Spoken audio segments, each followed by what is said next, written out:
Olá, seja bem-vindo. Bom, hoje eu vou tentar trazer para você dois termos que aparecem o tempo todo quando a gente fala em ventilação mecânica, que é a complacência e a elastância. Às vezes a gente decora, entende mais ou menos, mas não sabe exatamente para que isso serve na nossa prática.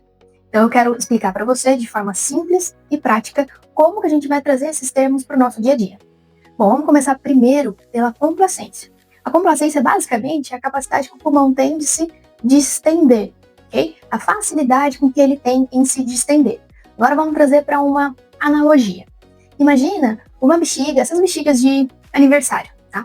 A gente tem uma bexiga boa, né? Uma bexiga molinha, que é aquela que a gente começa a encher e a bexiga ganha volume com muita facilidade. Então isso representaria um pulmão com uma complacência boa, normal ou até mesmo aumentada, tá? Então é aquele pulmão em que eu consigo inflar sem gerar muita pressão. Não preciso de muita pressão para ganhar volume. Agora imagina aquele balão que às vezes a gente pega, tá duro, tá resistente, a gente nem consegue utilizar muitas vezes, né?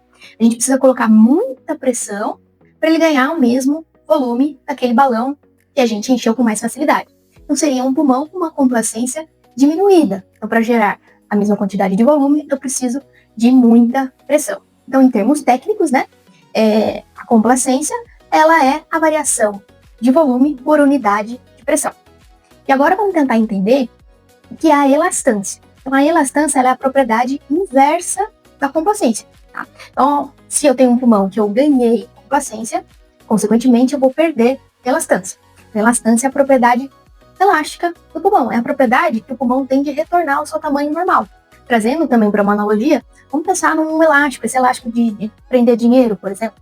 Quando a gente tem um elástico novo, a gente tem relativa dificuldade para abrir, né? Porque ele ainda é novo, ele tem fibras mais resistentes.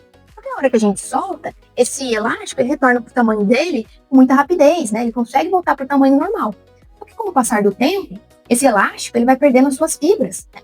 E aí a gente consegue esticar com facilidade, mas ele não retorna ao seu tamanho normal. Aí já fica mais esgarçado, ele fica maior, tá?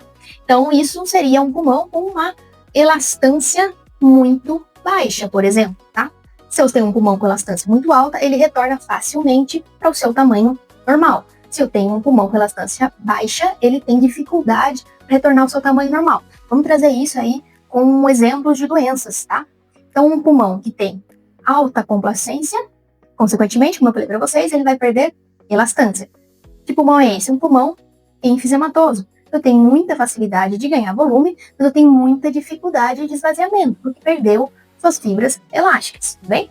E aquele pulmão, uma fibrose, um quadro mais agudo, um desconforto respiratório agudo, por exemplo, é aquele pulmão que eu tenho dificuldade de expandir, ou seja, baixa complacência, mas ele retorna rapidamente ao seu tamanho normal, ou seja, ele tem uma facilidade ao colapso muito alta, tá? Então eles são inversamente proporcionais, tudo bem? Então isso é importante a gente saber fazer essa análise de que pulmão eu estou tratando, não generalizar, eu dei dois exemplos, três exemplos para vocês, mas não generalizar. Então a nossa capacidade como o profissional da saúde que está guiando a ventilação mecânica, por exemplo, é de fazer essa avaliação na beira do leito e entender se aquele pulmão naquele momento ele é restritivo, que é esse pulmão que tem baixa complacência e alta elastância, ou se é um pulmão com comportamento obstrutivo, que é aquele pulmão que tem alta complacência e baixa elastância.